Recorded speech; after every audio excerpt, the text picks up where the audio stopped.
That was the sound of 500 horsepower. That raw, unapologetic turbo spool comes from an RK Tunes front mount intake, and it completely changes this car's personality. And that deep exhaust note, that's what you get when you let the B58 breathe through a full 4.5-inch Spool Performance race downpipe. Just a little while ago, this car was bone stock. Today, we're taking this perfectly good G20 M340i, and right here in my garage, we're making it a full bolt-on monster. This isn't just about swapping parts, it's a total transformation, and I'm taking you along for every single step, every bolt, and every potential headache, so you can do it too. Every build starts the same way, not with power, not with sound, but with access. The plastic engine cover hides everything that makes this car special. Once it comes off, you're looking at the heart of the B58. This is where the transformation begins. BMW's factory intake is designed for comfort and noise reduction. It works, but it limits airflow. Start by unclipping the mass airflow sensor and the 6mm clamp holding the airbox. Before you can add airflow, you have to remove restriction. From the factory, the M340i airbox is designed for one thing: silence. It does its job well, but it also limits what the B58 is capable of. This is the first real step in opening up the car. Now you can remove the vent hose on top of the valve cover. Sometimes it can be a pain to remove. There is one evap hose that's in a tough spot right here that connects to the air duct. You have to remove that as well.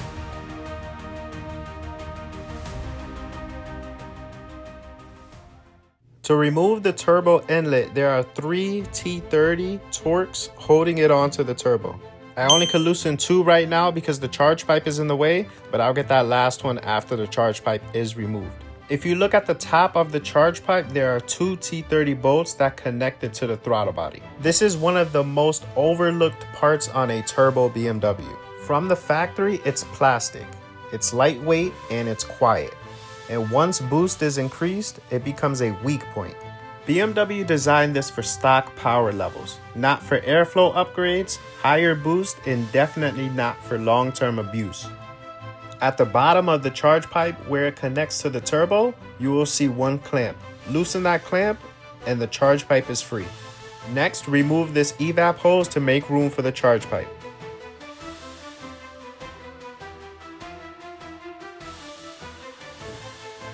This auxiliary pump right here doesn't have to be removed, but it does have to be out the way. On the bracket, you'll see one 10mm nut right here. Once the nut is removed, we can move the auxiliary pump out the way and then remove the bracket for the auxiliary pump. Be careful with the 10mm on the left side. It does have a ground wire, and that wire loves to break.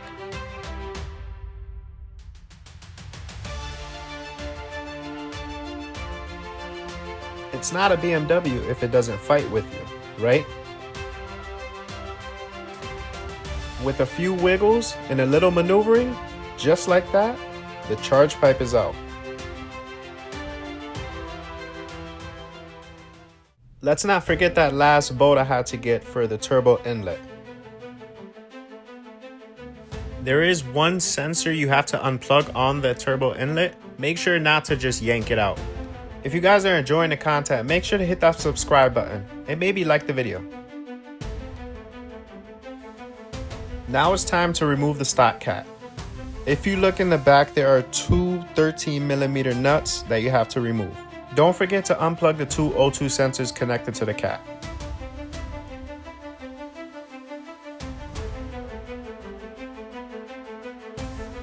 A 13mm swivel socket will do the trick.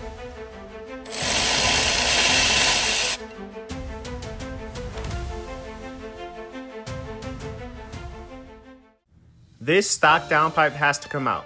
Here's a better look at those 2 13s. And then we have to take the V-band off here. I usually pull the wheel. Also, there's an exhaust clamp here we have to remove.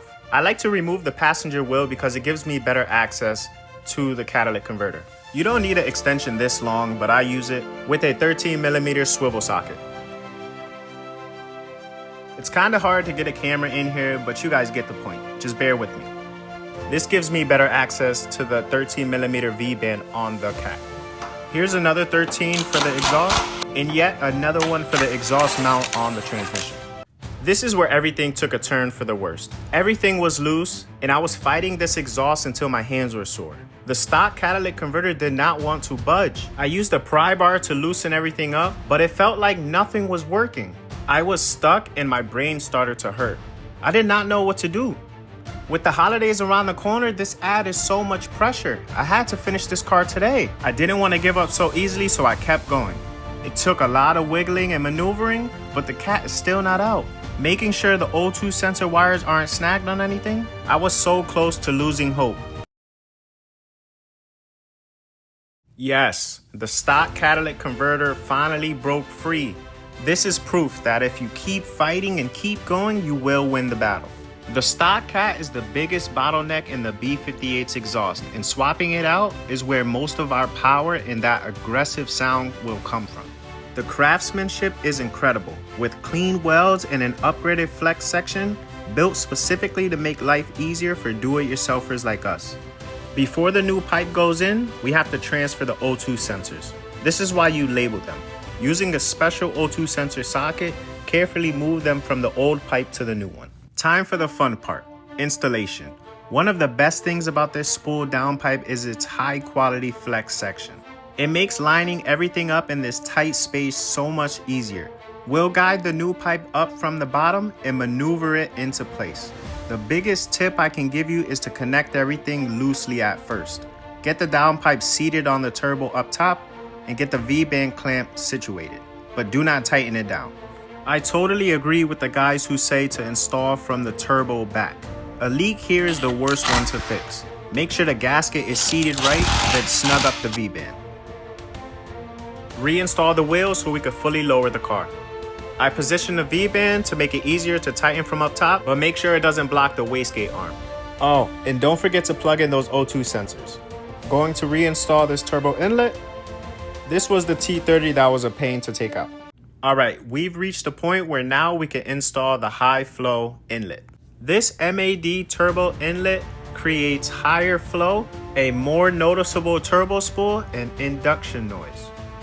You can already see the larger diameter and resonator delete provide a less restrictive path to the turbo. Don't forget to clip this vent hose. There will be oil everywhere if you leave it off. Now it's time to handle the other half of the airflow equation, the intake. We need to get as much cool air into the turbo as we can, and that's exactly what this RK Tunes front mount intake is for. This is going to be a game changer, not just for performance, but for the sound of this car. To maximize the airflow, the front grille has to be changed. I'll show you guys that later. Start by removing the top aluminum cover. We are going to need better access to install this front mount intake. Next, remove the clips that hold the front plastic shroud. We now have access to all the 13mm that hold the aluminum cover. You'll be amazed with all the space now that this is removed. Next, we remove this grille. There's a few clips. Be careful, you do not want to break these. Also, there are 3 T30s on top.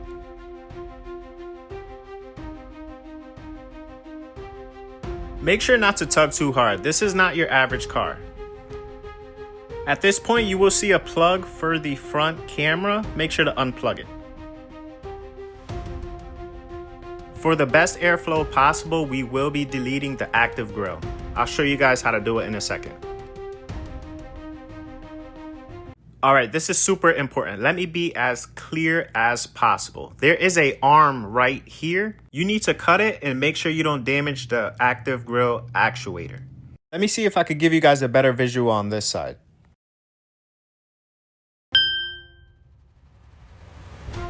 That arm from the actuator controls when the flap opens and closes. So let's get rid of it. The cleanest way is to cut these from the bottom. You'll see what I'm talking about in a second. Don't leave any plastic flaps in there. You don't want anything moving around, making some weird noises. Snip each flap one by one, and once all are cut, you can pull the whole assembly out as one piece.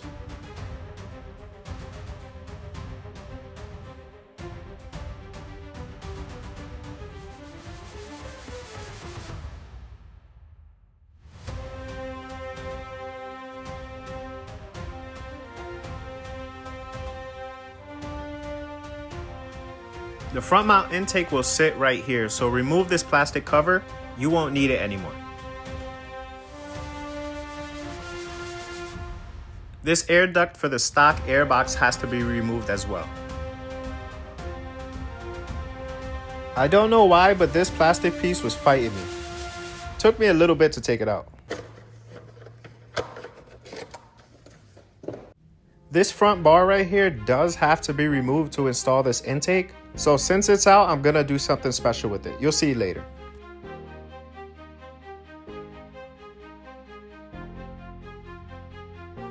With this new grill, I wanna make sure it fits. So let's test the fitment.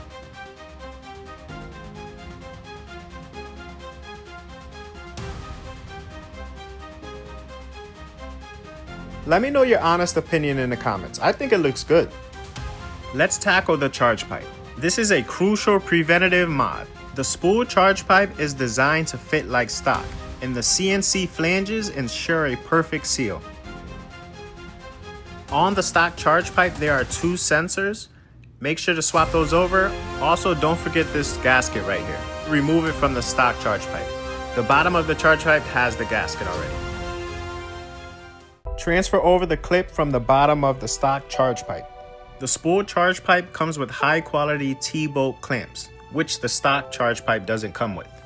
Usually install these in 2 pieces, the bottom turbo part first, and then the throttle body part second.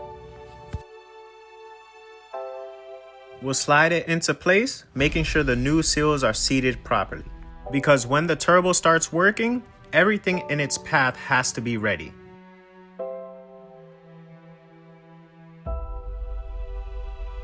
Tighten everything down and reconnect our lines and sensors. It's a quick job that can save you from a huge headache later. The charge pipe doesn't make power, it doesn't add sound, and it never gets attention, but it carries everything the turbo creates. Heat, pressure, and every pound of boost this engine relies on. We can now position the auxiliary pump back on its home. Be aware, this space is tight, so don't drop that 10mm nut.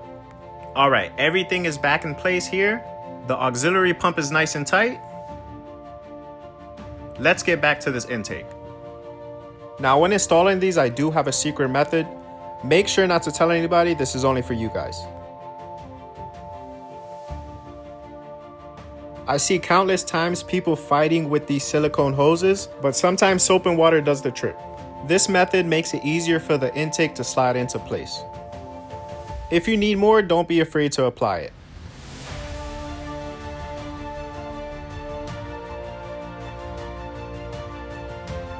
At this point, I was overwhelmed. We ran into another issue. The high flow MAD inlet was too big and wasn't designed to work with the Arcade Tunes front mount intake. So it looks like now we have to revert back to the stock inlet. Plenty of guides will tell you that you have to take the whole front bumper off to install one of these. I'm here to tell you that with the Arcade Tunes kit, you absolutely do not. Now we can start routing the pipes. One pipe will connect to the factory turbo inlet using a supplied coupler and clamp. The other end will point towards the driver's side in the grille.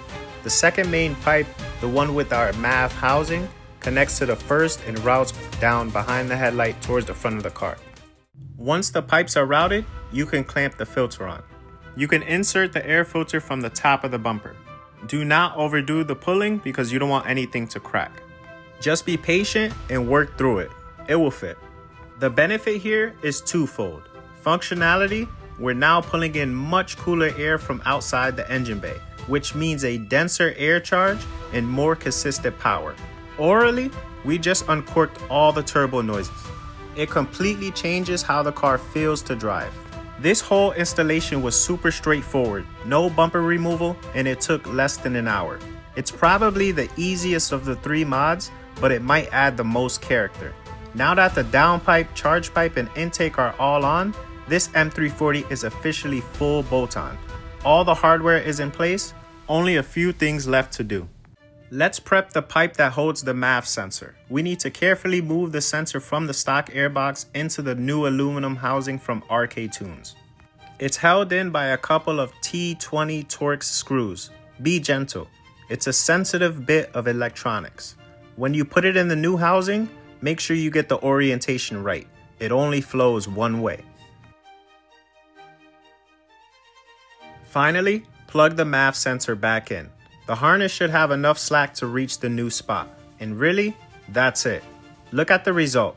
Instead of that bulk plastic box, we have this clean, purposeful setup. Remember that bar I took out earlier? Check it out now. What do you guys think? Comment below. We are almost complete. I just have to swap this camera over to the new grill, then install it. This camera is very sensitive. Take your time. Try not to put your fingertips on the front of the camera. These cameras are pretty pricey. You will know the camera is fully mounted when you push it down and you hear the clips snap.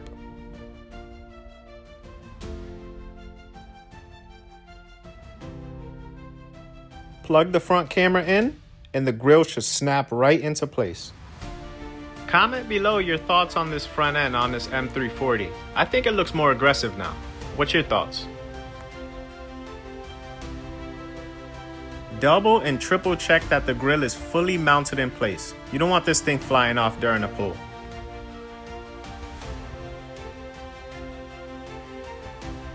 Reinstall the aluminum cover and reinstall all the bolts in reverse order.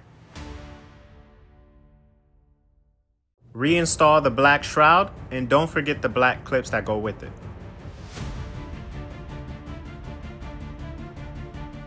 Alright, this is the moment of truth.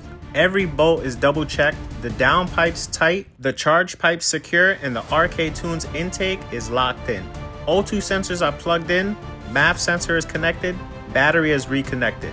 I did one last sweep for any tools left behind. The car is still on the lift, which is perfect for checking for exhaust leaks on the first start. There's always that mix of anxiety and excitement right now. Is it going to light up like a Christmas tree with error codes, or is it going to roar to life? Only one way to find out.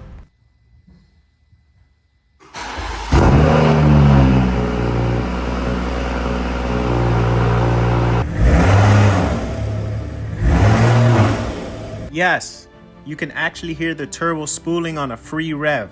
That's the RK Tunes intake working its magic. And the exhaust note is so much cleaner and meaner. It barks now. It doesn't just rev, it barks. This is incredible.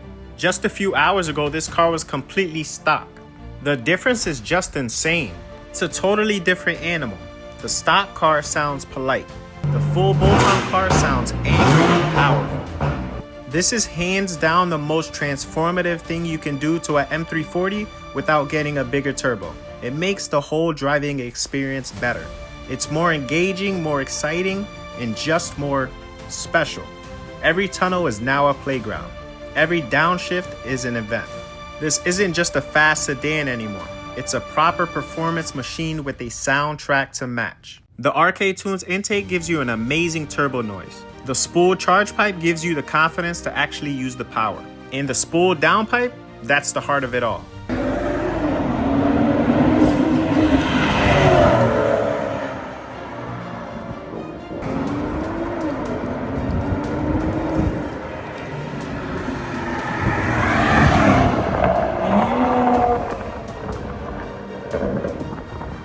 If you enjoyed this build, if this guide was helpful, and if you want to see just how much power this setup can actually make, do me a favor and hit that subscribe button and turn on notifications, because the next step for this car is a custom tune from the Wizard. Let me know in the comments what you think of the new sound. Is this the perfect setup for a B58? As always, thanks for watching. The journey with this car is just getting started.